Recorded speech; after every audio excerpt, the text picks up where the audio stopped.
know, most of you will know the history of the world in this context. If you remember, we had a time when kings and monarchs were ruling the world, and then came the colonial era. Um, uh, People used to conquer and use colonies for their own enrichment.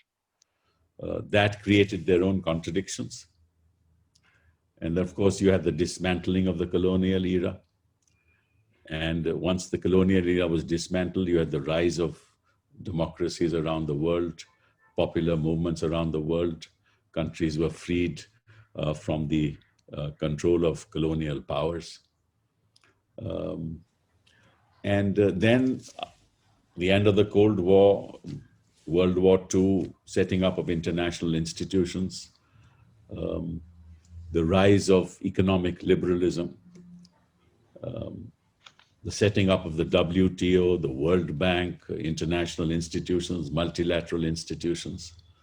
The hope was that as you expand trade, because the profits from colonies had ended, and the Western world decided and thought that here was a time if we were to expand trade and capture markets, it'll in the process be beneficial for both sides. Those markets who we access will also prosper, and we in turn will prosper.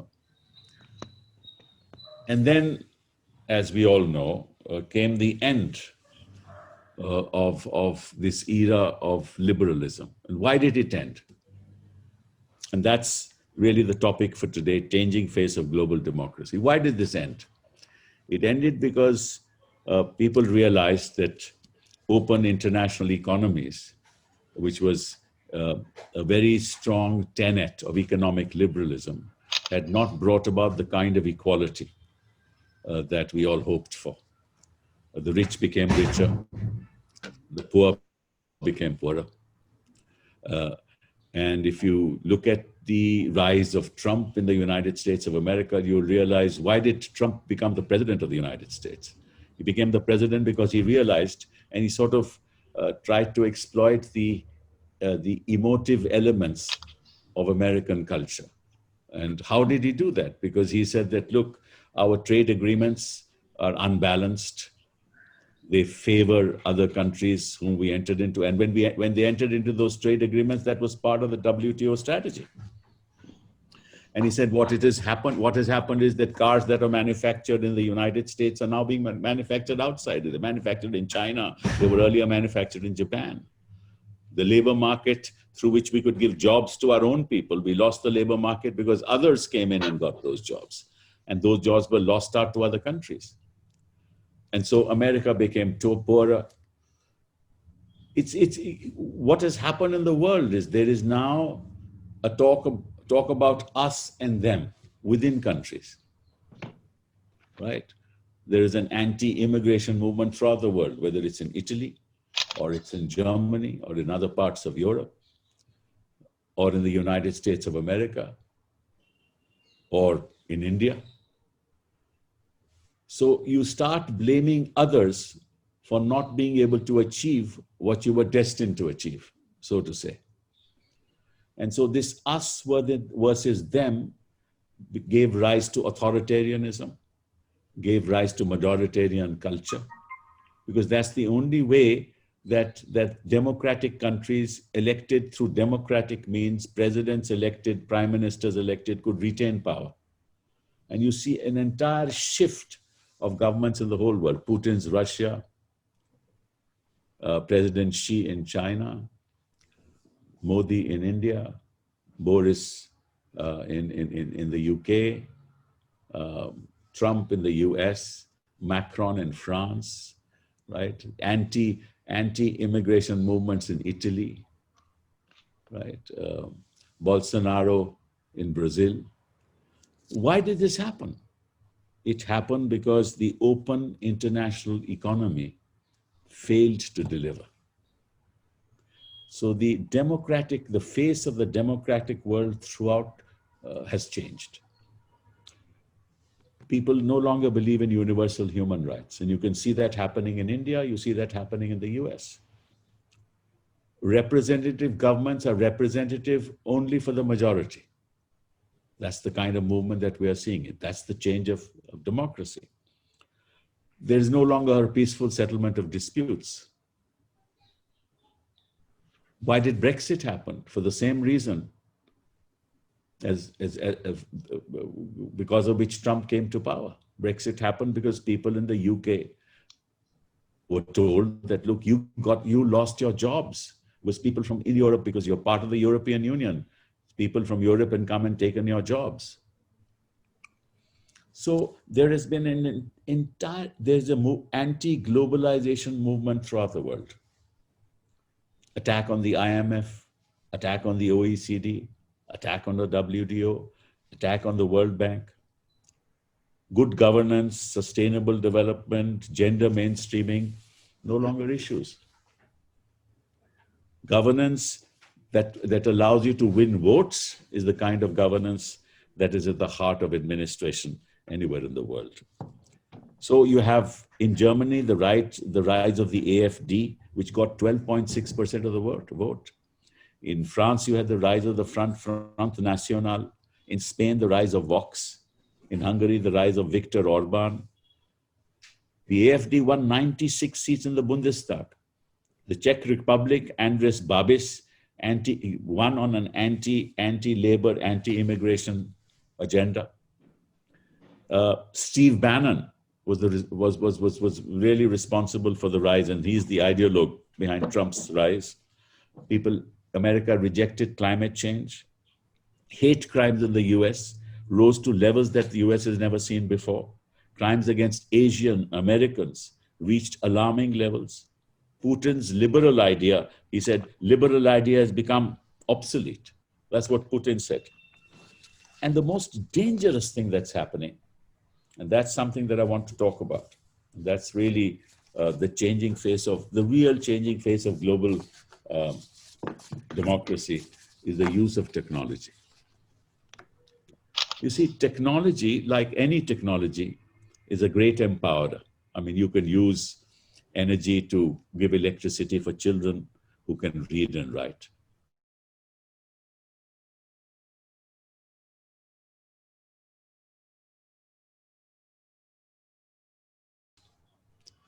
We have now the rise of the tech companies in the world. The use of technologies to find out who is who. Facial recognition technologies. Technologies that tell you where you live, which race, which caste you belong to, which religion you belong to. They can do individual profiling throughout the world. And this kind of technology will further change the face of democracy. And you can see that happening now around the world. People are using this technology to access markets. I mean, we talk about the global meltdown. We talk about the pandemic. Which are the companies that have benefited maximum from the pandemic? You get your fast food from outside, right? You have Zomato, you have Google, you have Facebook, you have Amazon, you have WhatsApp, right? You have banks who are delighted with this because they get their transactions moving, and for each transaction, they get a commission. And they are the companies who make the maximum profit out of the pandemic. Who is lost out? Those hundreds and thousands of people who walked on the streets, people who lost their jobs, for whom technology was not used. Technology will now be used to find out everything about you. What you are, what your proclivities are, where you live, how you live, what you eat, what you don't eat, what you buy, what you don't buy, right? Who you go out with, where you go out with. Your technologies on the mobile phone, people will get to know where you're going at any given point in time. Which car you travel in, how you have traveled, who you have met, whose house you have gone to, right? Isn't that antithetical to democracy? And I'm talking about in global terms. Completely antithetical to democracy. Where is the voice of the people? The voice of the people will not be heard because it will be silenced. Why will it be silenced? Because you will control through technology mainstream media. And mainstream media will only, in alliance with the government, only show what the government wants the mainstream media to show. You get hold of the cable operators and tell them you only show this particular channel on the programs around the country. So only one kind of information will flow to the people of any country. Luckily, in Europe and the United States of America, because liberal democracy has taken roots, it'll not be so easy, which is why Trump, despite the fact that he said he doesn't accept the election result, the US Supreme Court has thrown him out. Why? Because liberal democratic institutions have taken roots in liberal democracies in the world, like in Europe and the United States of America. But in other parts of the world where liberal democratic institutions are fragile, have not taken roots, they won't be able to stand up to the use of technology, the use of authoritarianism, the use of money power, the use of a majoritarian culture to silence dissent. And that's how the nature of global democracy is fast changing. And probably unless we, the people of India and people around the world, stand up to the kind of authoritarian, majoritarian culture that is being openly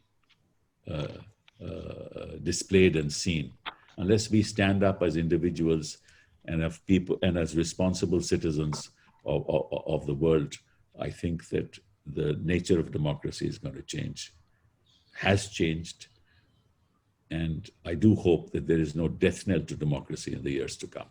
Thank you.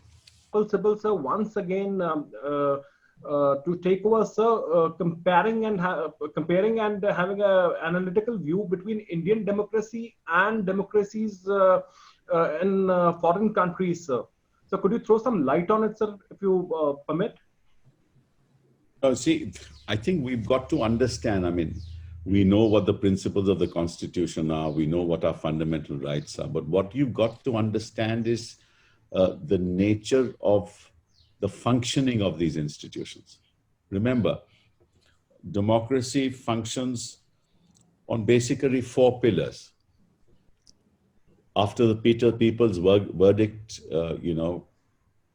puts a government in power, then the executive functions within an institutional framework, be it the UK, be it the United States of America, be it Europe.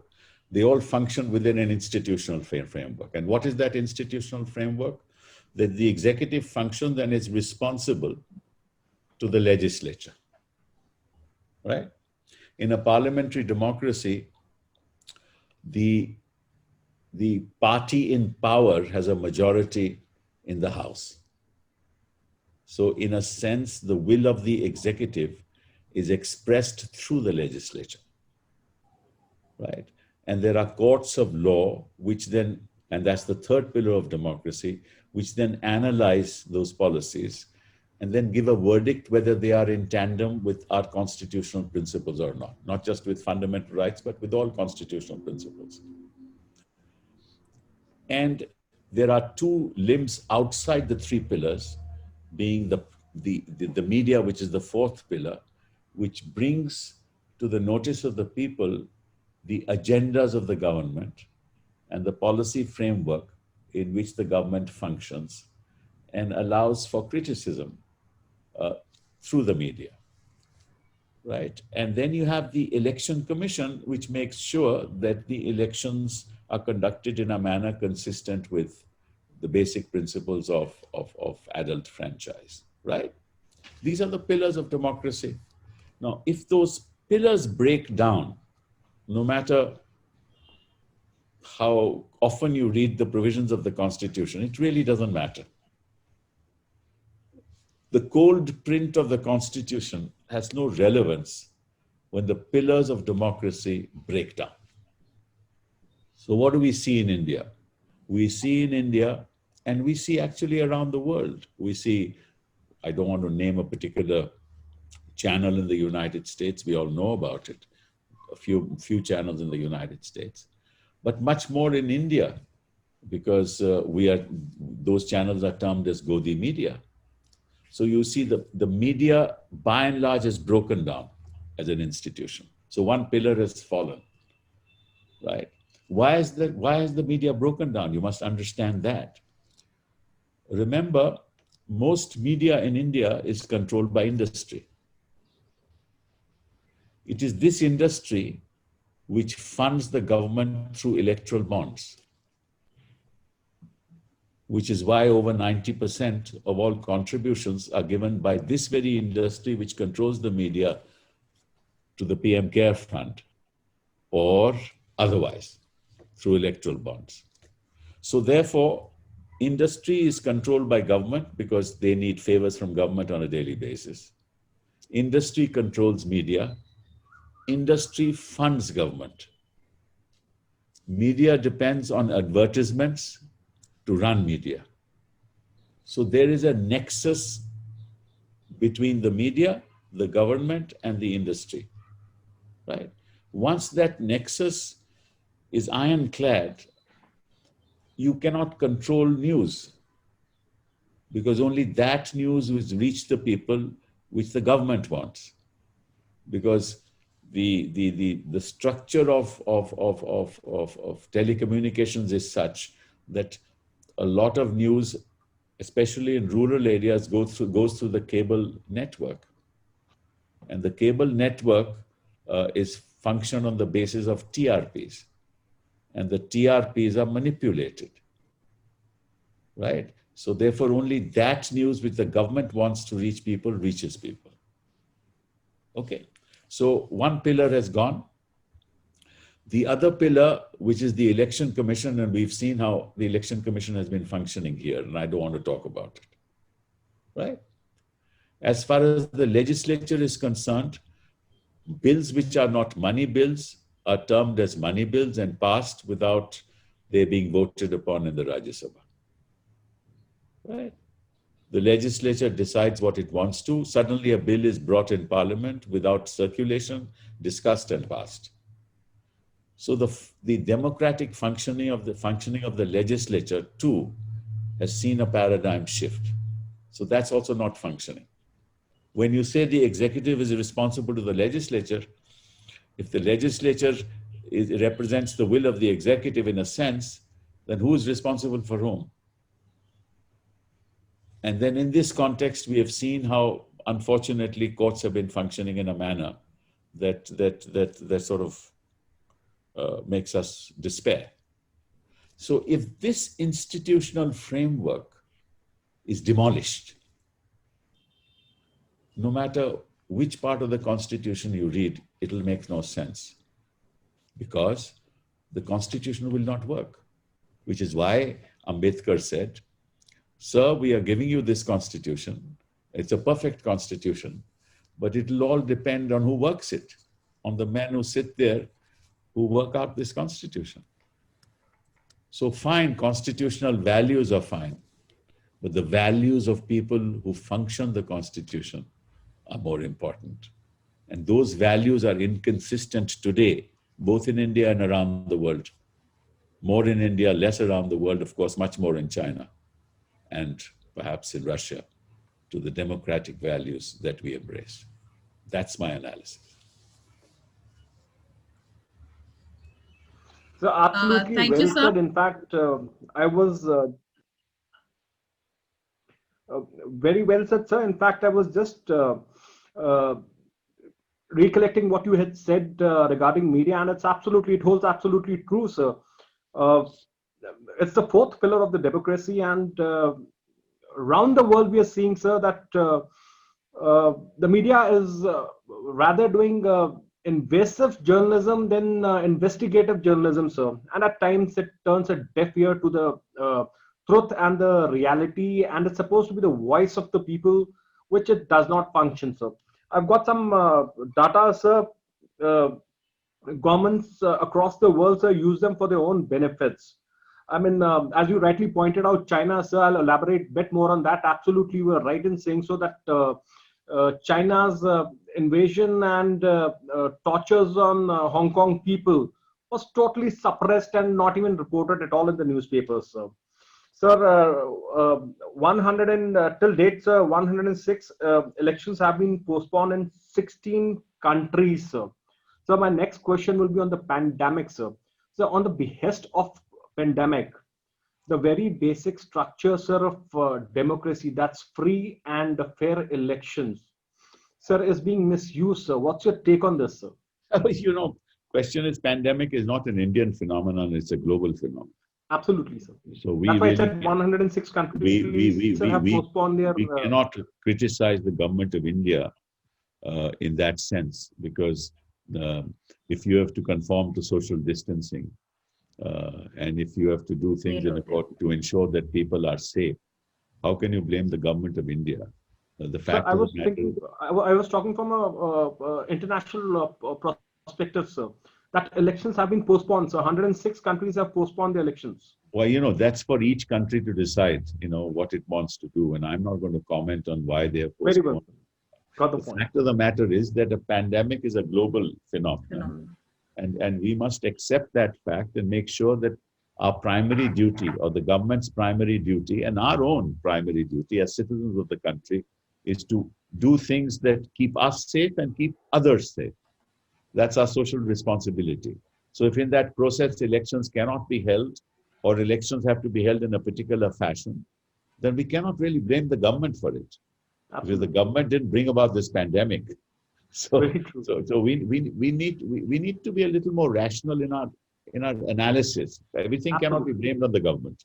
So and certain bills have been passed during this pandemic without even debating about it, sir. In fact, which have become the source of entertainment throughout the world. And if I may be just crystal clear about it, sir, I mean the farmers' type. So what's your take on that, sir?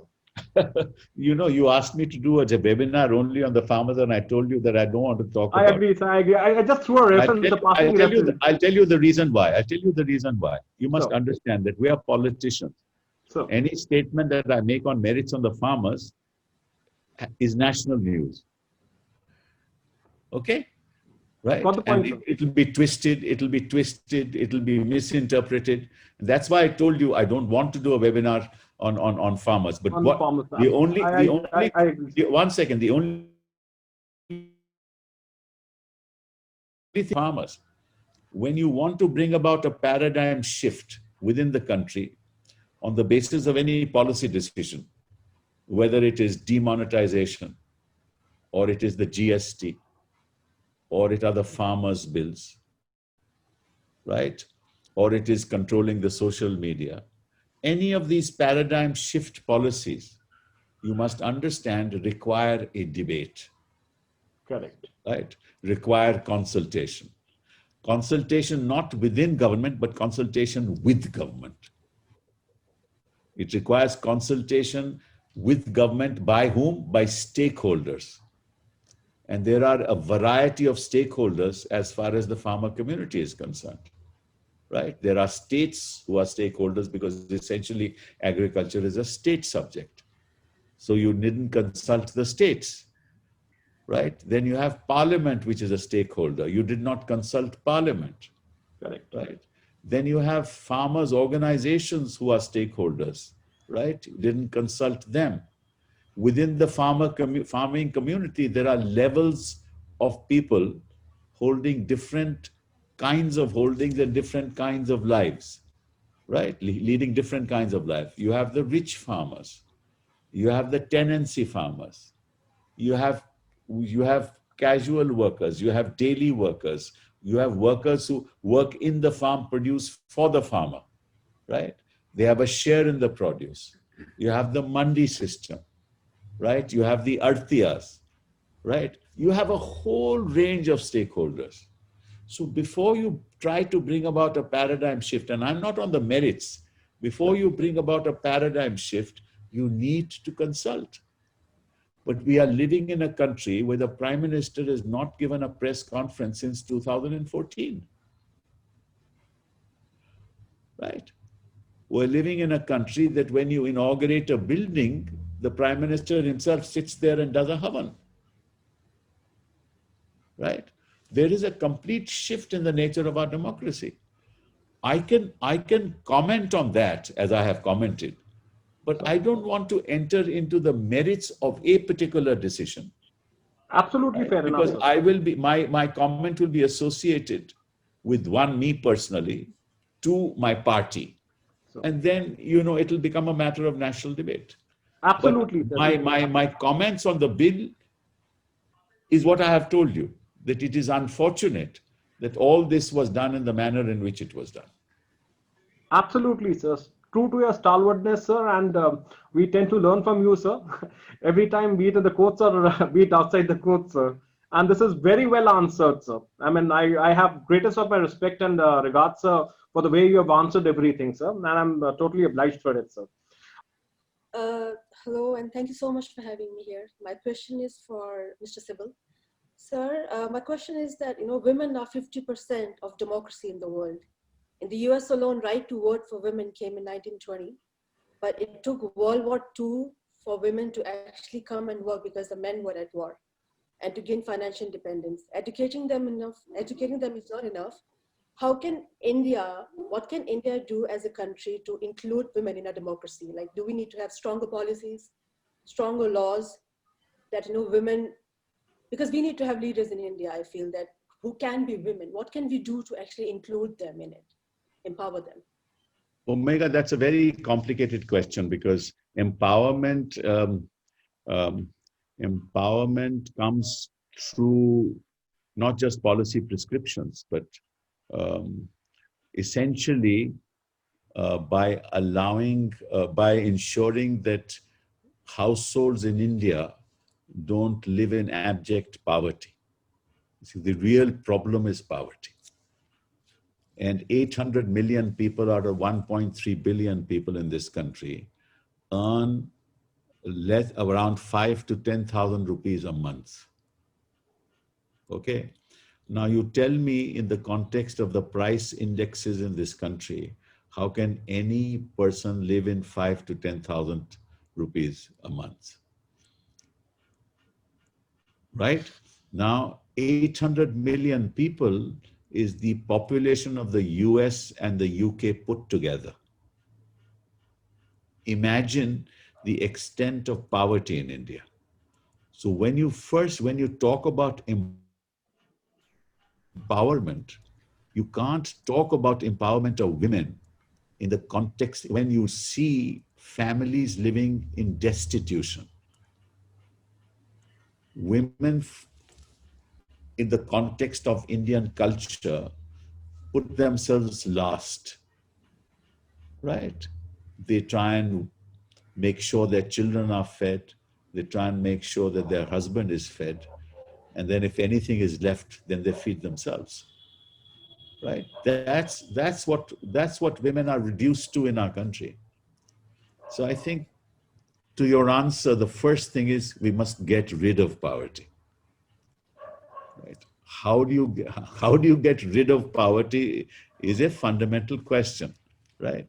You can't get rid of poverty through neo-capitalist policies, right?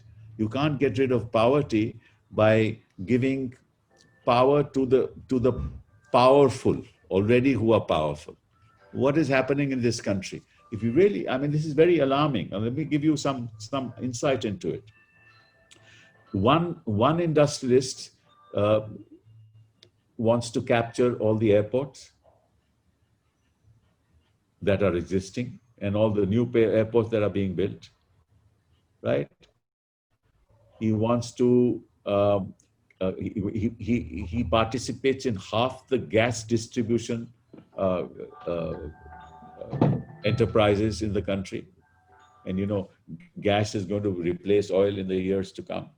So he's the one who is bidding for it, and he wants half of them at least, right? He is closest to the Prime Minister, right?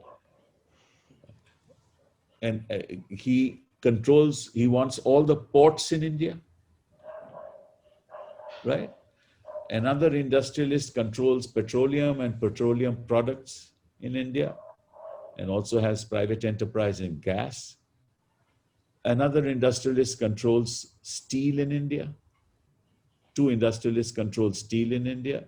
And then one living abroad controls other metals. So, right? And those very industrialists also control channels, the media, right?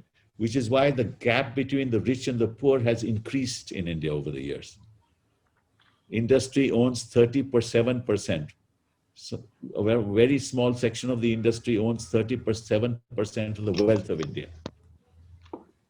These are very alarming things. So when you talk about empowerment of women, remember, you first have to deal with fundamental issues of poverty. Right. Now, I was Minister for Human Resource Development. Forget about girls. What is the quality of education in schools? There are no teachers.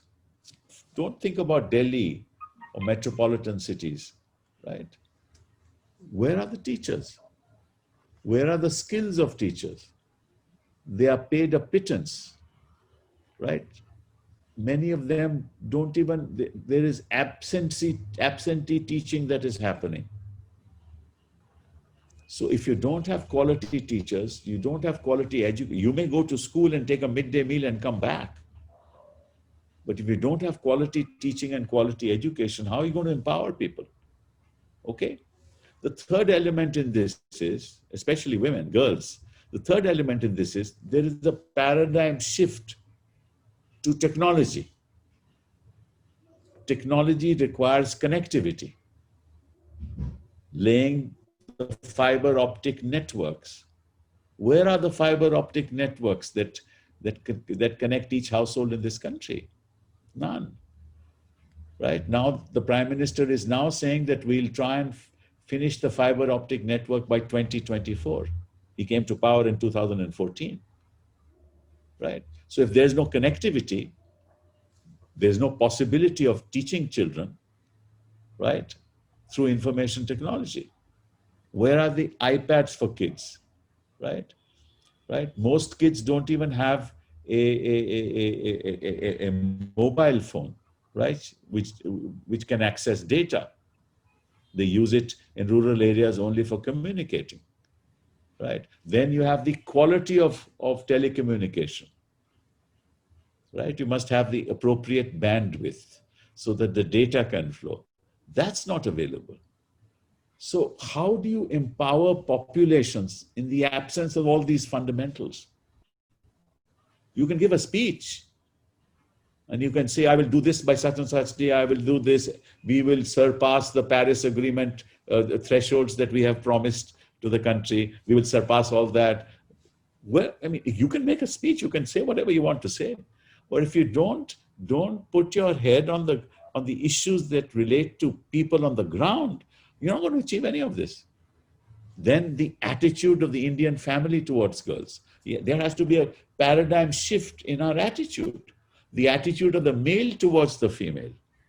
Actually, males are more responsible for this misogynistic behavior, right? You can't get that empowerment. So I think it's a very complex question. It can't have a straight answer, but I'm telling you the pitfalls that we face as a nation to deal with that issue. So agree with you, sir. That's exactly what I'm actually working at. I'm actually working to financially empower women up in the mountains of India. Because I feel that unless they're not financially independent, there is nothing we can do about it. We can't help with anything else. Absolutely. And that's exactly what I'm actually working for. Good. I'm so glad, Megha. I'm so glad. Thank you so much, sir. So there's been one question, sir, that's been specifically requested to be asked to you, sir, from a very close friend and who's a dear family friend, sir. And this is from ACE lawyer, number one country's lawyer, Kapil Sibal, sir. So,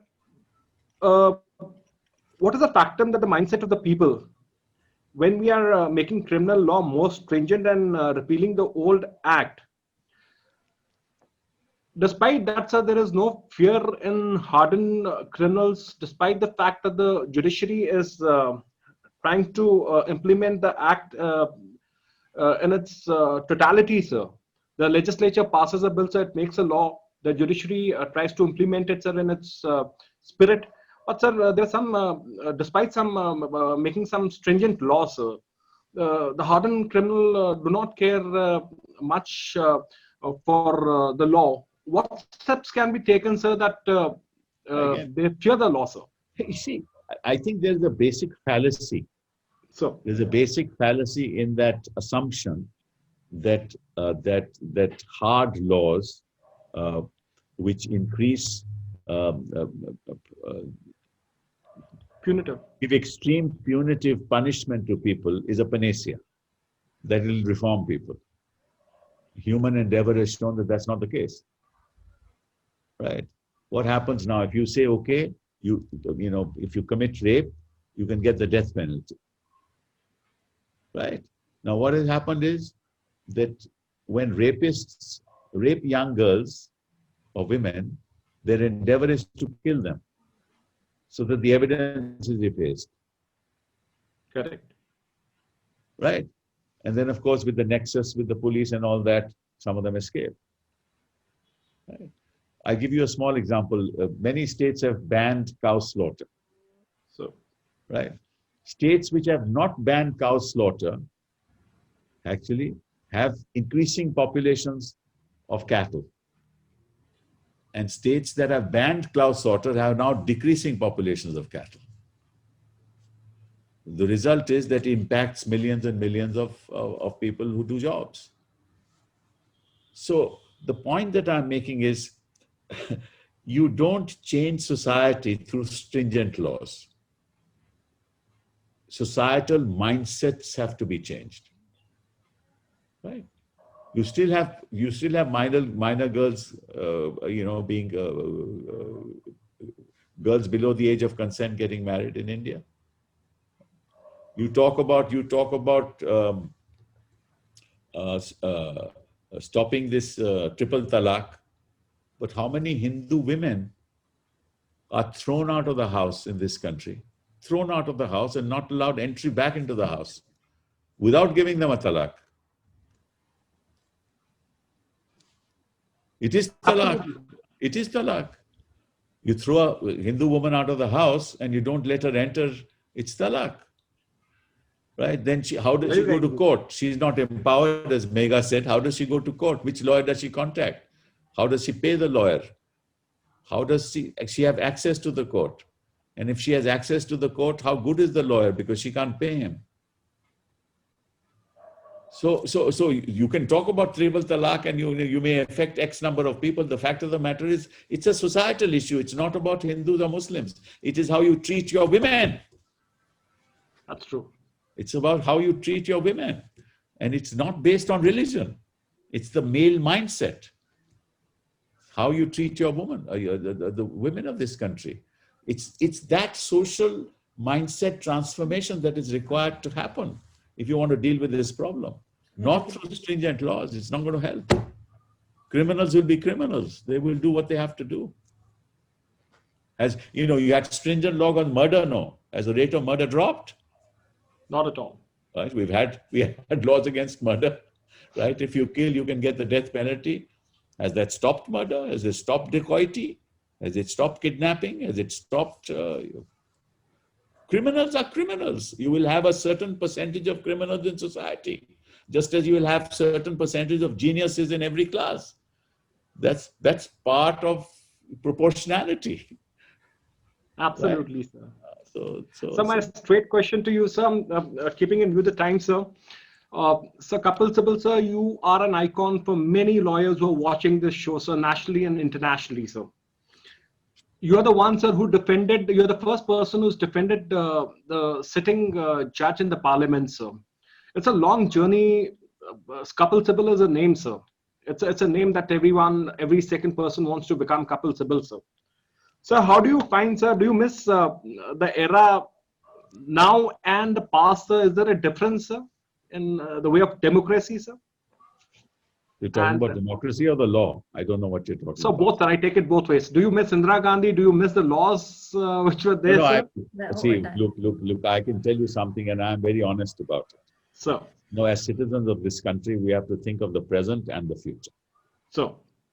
Right? We can't think of the past. We think what happened in 1947 and how great we were and how great we were during the Gupta era and the Maurya era. And we were our GDP was much more than anywhere in the world. It was 2/3 of the world. It makes no sense to me. Let's talk of my people living in India today. Where do you find them going, sir? Let's talk of what we can do for them, right? The people want to go somewhere, but the government is going somewhere else. That's the problem. If the government thinks of the people... So you answered that very nicely, sir. May I ask? In fact, you have answered it, sir. So you have answered in your last line. That's very witty of the Kapil Sibal that we know, sir, has answered it in a very nice manner, sir. So, putting on this one more question, sir. So, how was you feeling when you were defending, sir, the Supreme, the sitting judge in the Parliament, sir? It's an honor for anyone. You're talking about Justice Ramaswamy. What's the question? Absolutely, sir. So, what kind of things did you have in mind, sir? Because as a lawyer, when we go and defend someone in a Parliament, which is a legislative making authority, and having all the laws updated and everything, sir, could you throw some light and, sir, some guidance for the younger lot who may experience such things somewhere down the line, sir? Well, it'll be part of my memoirs as to how it all happened, but let me just give you a snapshot because we are reaching 6 o'clock. Sure. Just a snapshot is, again, that was also the case of institutional breakdown, my representing Ramaswamy in Parliament. I'll tell you why. When Ramaswamy was being impeached, Justice Ramaswamy was being impeached, there's already a mechanism of an inquiry, a judge's inquiry committee, which is set up to determine whether the judge is liable to be removed or not through a motion in Parliament. And I wanted to be heard at that stage, and the judges said, you can't be heard because there's a judge's inquiry committee. So I said, okay, then what stage will be heard? He said, once the report comes, then you will be heard. So the report came against the judge. So I told the judge, now you please hear me. They said, now we can't hear you because now the report has come. Now it has to go to Parliament, right? And so I said, then how will I be heard? That means that throughout these proceedings, I've never been heard. This is institutional breakdown, right? So I was not heard even at that stage. Then I said, this is not fair. He said, okay, we will make sure that you are heard in Parliament. My God. That's how I was heard in Parliament. Okay. Superb. So that was also a case of institutional breakdown. Right. So Murani ma'am wants to ask you a question, sir. No, just a very, very basic question. Sir, as a citizen, I feel that if one party domination has to go from the country, then we need a viable opposition. What are your views on that? How can one have a viable opposition? Because we really want democracy to be there with one party in power and an effective opposition. I'm not saying Nalini, it's a very important question, but that also depends on our structural mechanisms being in place, right? If electoral bonds continue, money will only go to the government. If the media being controlled by industry, licensed to run the media, then information will be controlled by the government, right? If government allows their own people, RSS people, to be appointed as vice chancellors, right, then educational institutions will be controlled by government, right? If the election commission has its own, favorite persons from Gujarat being appointed, the election commission will be controlled by government. If governors with RSS backgrounds are appointed, then governors will be controlled by government. Issue is not opposition. Issue is institutional decay. The fight for this country is to bring back the revival of institutions, have a national agitation to make sure that the media is not controlled by business. to have an agitation that educational institutions are not filled up by vice chancellors who have RSS backgrounds. Agitations to make sure that the flow of information is in a fashion that all information goes to everybody. An agitation that social media is not controlled by trollers who are funded by government. These are very complex institutional issues. We have to have an agitation against these things. Then only you will get an opposition. If all of this is controlled, there will never be an opposition. That's the problem in our country. So when you talk about viable opposition, you think that I can have a viable opposition by just raising my voice. No, my voice will not be heard. Before an opposition is heard, the opposition's voice has to be heard. And if all institutions are controlled in the fashion that I have suggested, the voice of the opposition will never be heard and there will never be a viable opposition. There is no breakthrough, sir? The breakthrough is you and me and the people of our country. We have to have a national movement against all this. Absolutely. That's a need of the hour, I would say. Thank you. Thank you. Thank you so much, Kapil Sibal, sir. Thank you, Rani ma'am.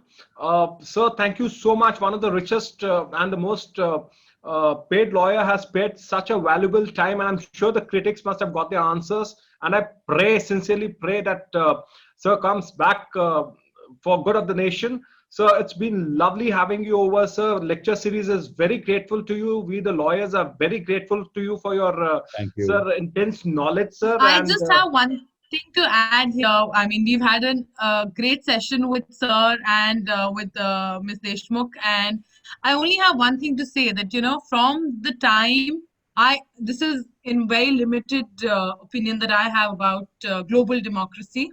I would just like to add that, you know, from the time when Margaret Thatcher became the Prime Minister of UK, I remember her, I read somewhere where she said that, you know, she had no other female cabinet members because she felt nobody was well suited enough and that women were too emotional.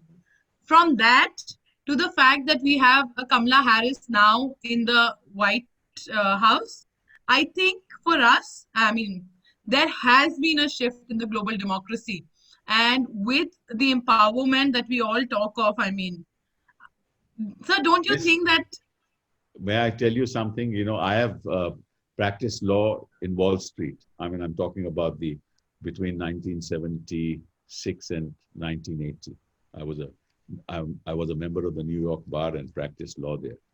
Don't talk about Kamala Harris. Talk about the women of America.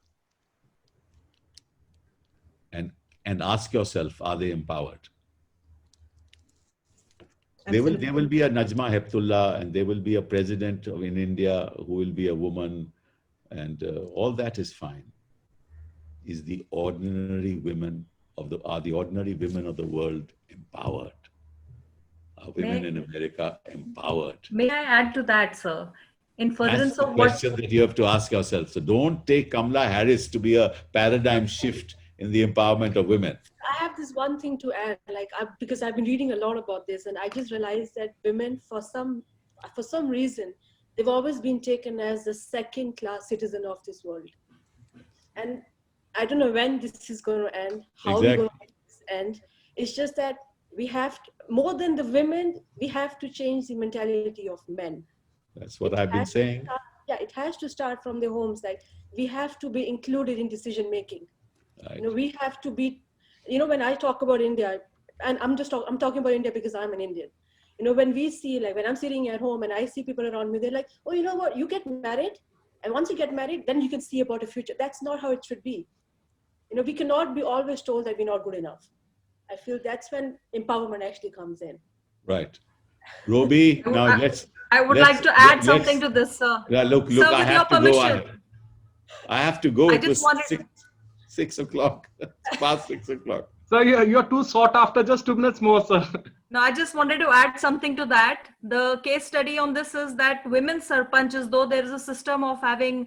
they are all, their decisions are the decisions of their husbands. Husbands, absolutely. I totally agree. That's exactly what I wanted to add, that there is no decision making in the hands of women. It's actually they're only nominal heads. So they just kept there for the record's sake. all the Okay. decisions. Thank you so much, Kapil sir. Thank you, Megha. sir. Thank you, Thank you, Rani thank ma'am. you, Thank thank you, Kapil sir. And thank you, Anu. It's been a pleasure. Thank you, all the viewers. God bless you. And it's been a fabulous time with Kapil Sibal sir. And to let you all know, Kapil Sibal sir is also the admin of our lecture series of law. And under his aegis, we are flourishing. And God bless sir with more healthy and more lovely life. And may we have sir once again on our show. Thank you so much sir for sparing your valuable time. Bye Sir. bye. Thank you. Thank you, sir. Bye bye, sir. Thank you. Bye.